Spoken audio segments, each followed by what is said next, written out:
since the core of Israeli narration is Israelis have the right to secure their country. Israel, just like all countries, have the right to self-defense, and that's how Israelis have the right to target civilians during their war to secure their country. Since the Israeli government is justifying its actions by the legal rights gained only after recognizing the Israeli occupation as a country. So somehow, the basis of justifying what is happening is the Israeli claim to the land, which leads to another fallacy. A circular reasoning fallacy occurs when the evidence offered to support a claim is just a repetition of the claim itself. An example for this fallacy is the story of the prophet Moses and the Pharaoh who claimed he is God, and that Pharaoh said, "I am your most exalted Lord. No God do I know for you but myself. I do not show you except what I see, and I do not guide you but to the path of right." So people were deemed to worship him simply just because he said he is God. Another example of this fallacy is the story of the prophet Moses and Samiri. To make the story short, he was someone who made a statue of a calf out of gold, and then he said, "This is your God and the God of Moses." And when the prophet Moses asked him, "What made you do what you did?" he said, "I saw what the rest did not see." So again, people were to worship that calf simply because this, Samiri, said that calf is God. An example of this fallacy in the Israeli narration is their claim to the land. So the question is, why do you steal more and more Palestinian land? Why what? Do you, Israelis, or Jews, steal more and more Palestinian land? Okay, because we're not stealing, it's ours. It was our birthright in the Torah. God gave it to us and it's our land and we were here.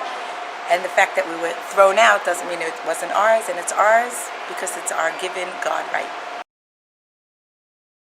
The Jewish people base their claim to the land on God's promise of the land, which is from the Torah itself, and that approximately 3,300 years ago, Jewish people settled in the land. It's mentioned in the Torah in the book of Joshua that Jewish people conquered Canaan at the end of the Exodus in 1405 BC, and the prophet Joshua divided the conquered lands among the 12 tribes. In other words, Israel is an occupation which is based on an older occupation. I say, if that entitles you to that country, because your forefathers, David and Solomon, had it, then we would be entitled to Spain. I says, my forefathers ruled Spain for 800 years. 800 years, the Muslims, and we have there, go today and see the monuments that my forefathers built. They're still there. If we had the power, can we go and reclaim Spain? You say, look, who built the Alhambra? You built it? My forefathers built it. So we go and claim it. I said, the Dutch, can they go back to Indonesia? I said, look, our forefathers ruled it for 300 years. The Portuguese, can they come back to Mozambique? They said, look, our forefathers ruled it for 500 years. Nonsense.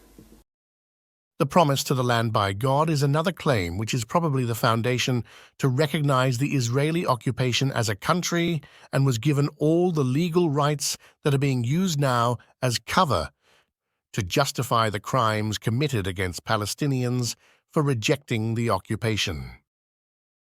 And this is how they have programmed the Christian world. This is the promise of God to the Jews. If they go against the Jew, they are going against God. Can't you see? Like zombies, everybody is being led like zombies into this. According to a belief in the Jewish Bible, a prophet can speak things on his own, and if the spoken things did not happen, then they are not given by God. Suppose this was not given by God. Suppose God didn't utter those words about giving Palestine to Hazrat Ibrahim alayhi salam. How are we to know whether it was such a promise was made or it wasn't made? That the word Lord had not spoken. When a prophet speaketh, says the book of Deuteronomy, in the name of the Lord, in the name of God, if the thing follow not, if that thing doesn't happen, nor come to pass, that is the thing the Lord had not spoken. Because wa'adallahu haqq. If Allah makes a promise, his promise is true, must come to pass. If the thing didn't happen, then that is the promise that was not made by Allah. But the prophet had spoken it presumptuously. Thou shalt not be afraid of him. Now they believe that a prophet can speak presumptuously on his own. We believe that a prophet can't do that. According to this belief, the promise of the land can't be given by God, because the prophet Abraham never possessed the land. As mentioned in Genesis chapter 25, verse 10, he was buried in a field he purchased. What land? What he had purchased with hard cash. He got nothing for nothing. He paid for it, according to the Bible, your book. So in other words, he had nothing. He was supposed to get the whole of Palestine for an everlasting possession, and he didn't own, not 1 square foot of land was given to him.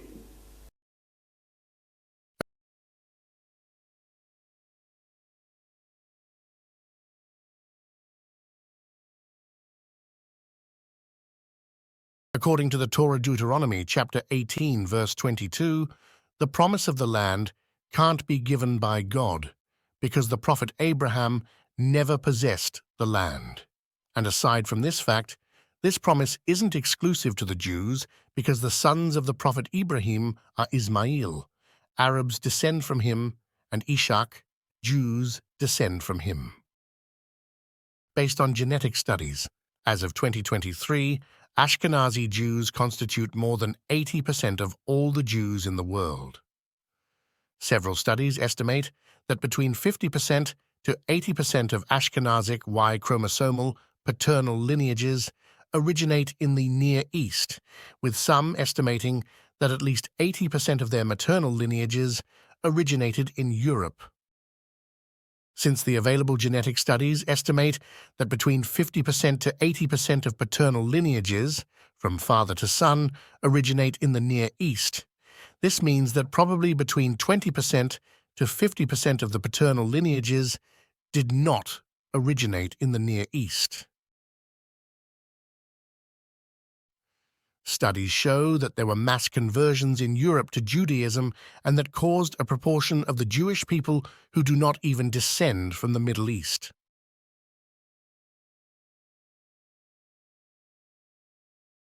There are Jewish people, based on their DNA, who are not even from the Middle East, yet they leave their homes in Europe to seize the property of Palestinians who have been living in the land for centuries and who are also descendants of the prophet Abraham.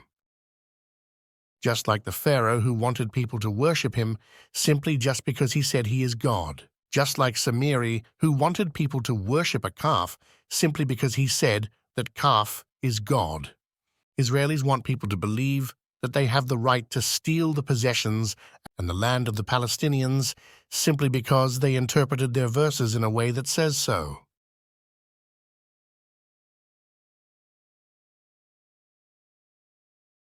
Article 51 of international law is about countries' right to self-defense, and this right is one of the exceptions to the prohibition against the use of force under the UN Charter. And even though the country's right to self-defense is an exception to the prohibition against the use of force under the UN Charter, Israel was never seen as terrorist for their occupation and oppression of the Palestinians. But when Palestinians attacked, Israelis are presented as the victim, based on an exception to a law they already violate. When an army provokes a population to attack them and then use that attack as a basis for a claim of self-defense, this shows a failure of international law, because when an occupation oppresses a population and a resistance that only exists as a reaction to that occupation. Yet, only the actions of the occupied are condemned and considered terrorism. This shows that international law can't tell the difference between the criminal and the victim.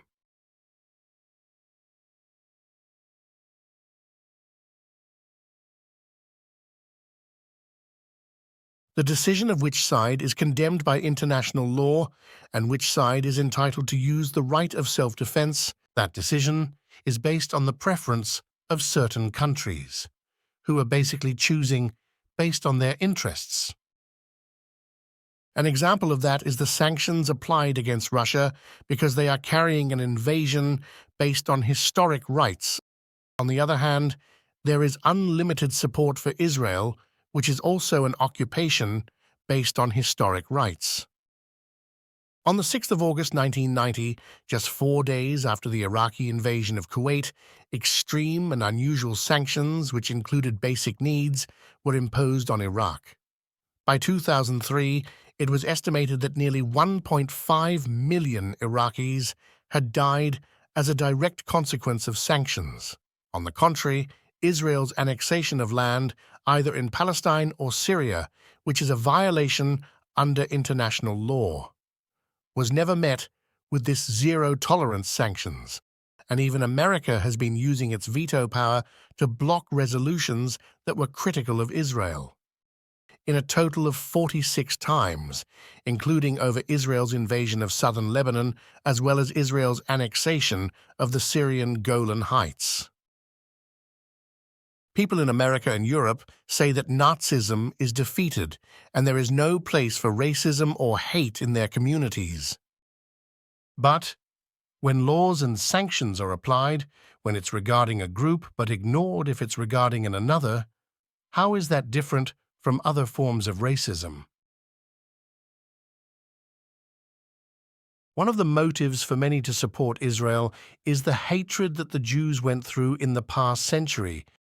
Anti-Semitism could be erased with education and encouraging people to stand up against racial attitudes, instead of forcing Palestinians out of their homes to replace them with Israelis as a solution to anti-Semitism. Remembering the Holocaust is somehow a reminder to never again allow a regime to make people blindly treat a race as inferior. When Palestinians are forced out of their homes so that Israelis can replace them, how forcing a race out of their homes so that another would replace them is different from seeing that a race is better than another. How are those behaviors are considered that different from the Nazi ideology?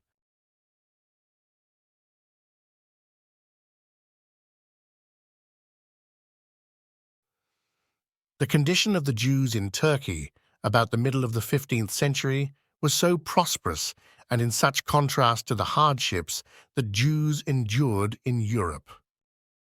Isaac Sarfati, a Jew who had settled in Turkey, was moved to send a circular letter to the Jewish communities in Germany and Hungary inviting their members to emigrate to Turkey. This is from a book written by a French geographer and traveler who visited Turkey in the mid-16th century. He notes that Jews were involved in many different types of commerce and that they controlled much of the trade in the Orient. In 1887, the statement above was made by a high-ranking minister in the Ottoman Empire, and the statement is expressing his pleasure at the appointment of Solomon Hirsch, a Jewish-American minister from the United States to Turkey who succeeded another Jewish-American, Oscar S. Strauss. This statement reflects the Ottoman Empire's acknowledgement and appreciation of the Jewish community, indicating a positive view of Jewish individuals based on their contributions and service within the empire. History is the witness that Jews saw Muslim lands as a refuge. This undeniable fact wouldn't have existed if Muslims saw Jews as enemies. The fact that Arabs and Jews coexisted for centuries showed that Israel turned a population from living with the Jews to fighting them. Surely the Middle East wasn't perfect. Surely there's no place that is just good without bad. But when a place that was a refuge for Jews, and yet that place is defined as anti-Semitic, just to hide the actual reasons for being against the Jews, which are the occupation and the history of mass murder committed to drive Palestinians out of the land. This showed that Israel make false accusation of anti-Semitism as a way to gain support from Europe and Western communities, since they are moved emotionally by the Holocaust. Israelis know that there is no way the world would accept the Israeli history of mass murder to possess land, so they lie as a way to protect themselves from being seen as murderers or illegitimate. Israel turned the people from living with the Jews to fighting them. And after bringing wars between the Jewish people and those who had already been living with them, Israel is still being presented as a way of making life better for the Jewish people. Just as the British had placed Protestant settlers in the north of Ireland as a loyal colony in the midst of a hostile population, they allowed Zionist settlers into Palestine. These Jewish colonists would be trapped in external hostility to their neighbors. By throwing Jews in a trap where they find themselves surrounded by hostile neighbors, they will be eternally dependent on imperialist support. And this support is to cement imperialist powers and influence in a geopolitically important region at a lower cost than occupying the area themselves. In the words of a British colonial governor in Jerusalem, the goal was a little loyal Jewish Ulster in a sea of hostile Arabism.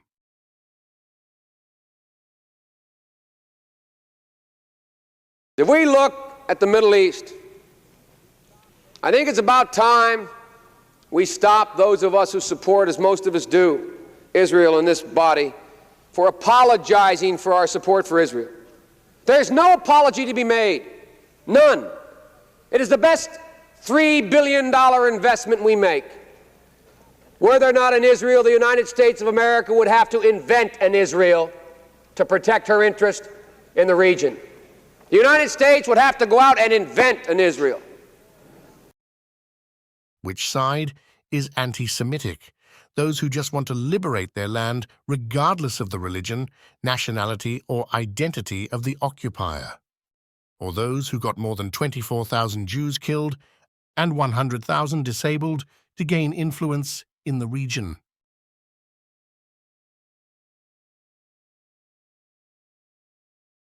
One of the effective methods to deal with injustice caused by laws and to raise awareness about the issue is by signing petitions. There are many cases where people managed by signing petitions to make a difference. That is why I made a petition to define Israel as an occupation. If enough people supported this petition, it could actually make a difference.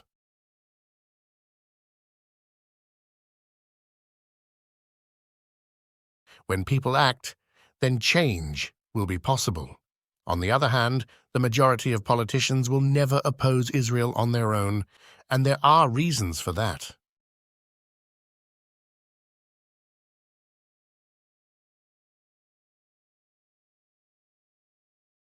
السياسة ليست مبادئ وضمير وقانون. إذا بنعتبر ذلك مش فاهمين سياسة. صحيح يعني. السياسة هي جملة من المصالح والأجندات خصوصا للسياسيين، وإسرائيل وأصدقائها نجحت على مدار عقود منذ نشأتها إلى اليوم إلى أن تصنع من دعم إسرائيل مكافأة كبيرة لأي سياسي في الولايات المتحدة، وأنا خدمت سفيرا في واشنطن وأعلم حجم المكافأة الذي يحصل عليها أي سياسي إذا دعم إسرائيل بالباطل. وأعلم أن إسرائيل أيضا جعلت من معارضة إسرائيل انتحار سياسي. وفي تاريخ أمريكا وبريطانيا العديد من الأسماء التي تم مكافأتها وتم إنهائها. الولايات المتحدة عندما كنت سفيرا بدأوا بتشريع في الولايات المختلفة أنه أي هيئة عامة أمريكية، يعني مؤسسة تابعة للحكومة، يجب أن توقع على تعهد لمشروع له علاقة بأمريكا، يعني ملوش دعوة بلا بالمنطقة في أمريكا. لازم يكون في تعهد أنه هذه الهيئة عمرها ما قاطعت إسرائيل ولن تقاطع إسرائيل. أنت تتخيل الجنون. When there is an occupation funded mainly by the American government and the governments of Western countries, and all those governments are elected by democratic, peace-loving populations. When people's will have no impact on reality, this raises the question of whether Palestinians are the only people in the world who are not free. لا تتخيل حجم الملاحقة والتجريم والتخويف والابتزاز الذي يمارسه أصدقاء إسرائيل في كل مكان في العالم. وبالمناسبة ليس فقط في بريطانيا ولا بس في أمريكا، كمان ألمانيا، فرنسا، في كل مكان. لهذه الدول التي تسمي نفسها ديمقراطية تستخدم قوة القانون والبرلمانات والبوليس من أجل منع احتجاج شعوبهم على ممارسات إسرائيل. غير مصدق هذا الكلام. ليس فقط هي تسمح لإسرائيل بخرق فاضح لكل القواعد والقوانين الدولية، بل هي تسمح لنفسها بخرق فاضح للقواعد الديمقراطية.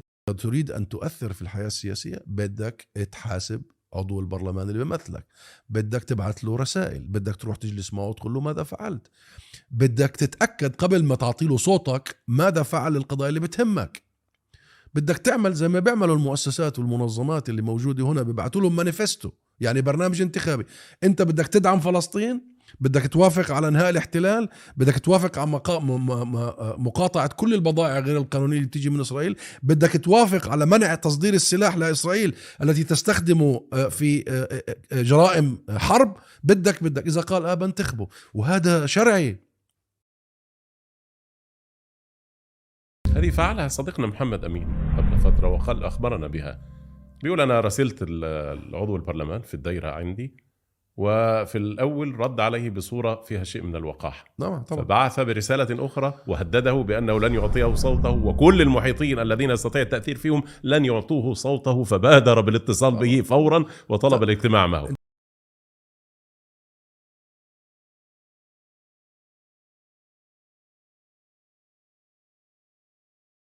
Article 51 in international law is about countries' right to self-defense.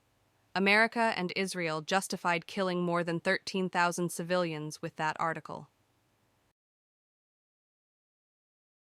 Since democracies and freedoms are preserved, and since America and Israel are not operating in open defiance of the limits of the international law, what is the article in international law that approves biblical narration as a reason to use armed force, to occupy a territory, and to divide that occupation as a country, and when the population of that territory resist, their attacks are used as a basis for a claim of self-defense?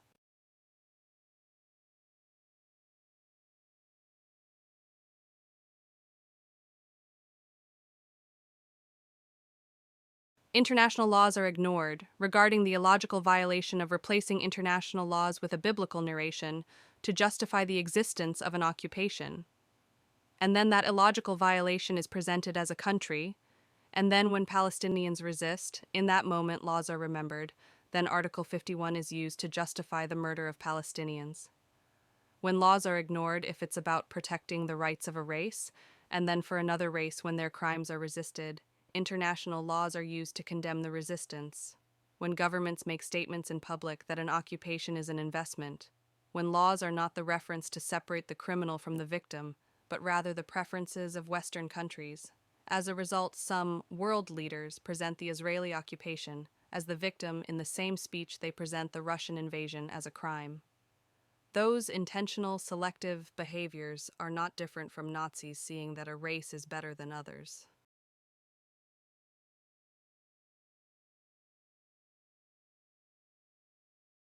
Since Israel is defining all its actions by the rights gained when the Israeli occupation was defined as a country, demanding that Israel is defined as an occupation, that will limit the use of international law as a cover to justify their crimes. And Israelis will realize that there is another reality to deal with, and they are not the victim in that reality, and that they are victims only in the narration they tell themselves. By defining Israel as an occupation, that will reduce international support for Israel, which is the fuel for their long-term plans to continue the catastrophic humanitarian crisis in Gaza. By defining Israel as an occupation, by erasing its false definition, this would be the first step for the world to recognize the core of the problem that has been ignored for decades.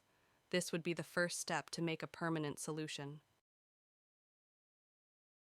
You can visit the following link to sign the petition, or you can find it above the third video. Since this petition was deleted from many sites, as a backup, I made an opinion poll after this video.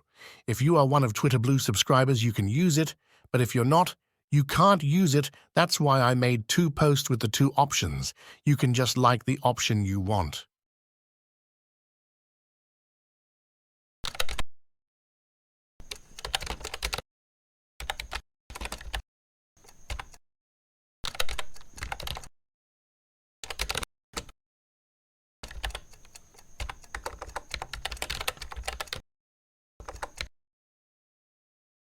This is the petition. It's basically 7 questions to show why Israel is not a victim and why supporting Israel is a form of supporting racism and oppression. If you are unfamiliar with signing petitions, it only takes a few simple steps. And here is an example on how to sign a petition. After you log in, click on Sign the Petition, then click on Share instead. Then choose how you want to share the petition or choose to skip for now. Then click on See News on Petition you signed.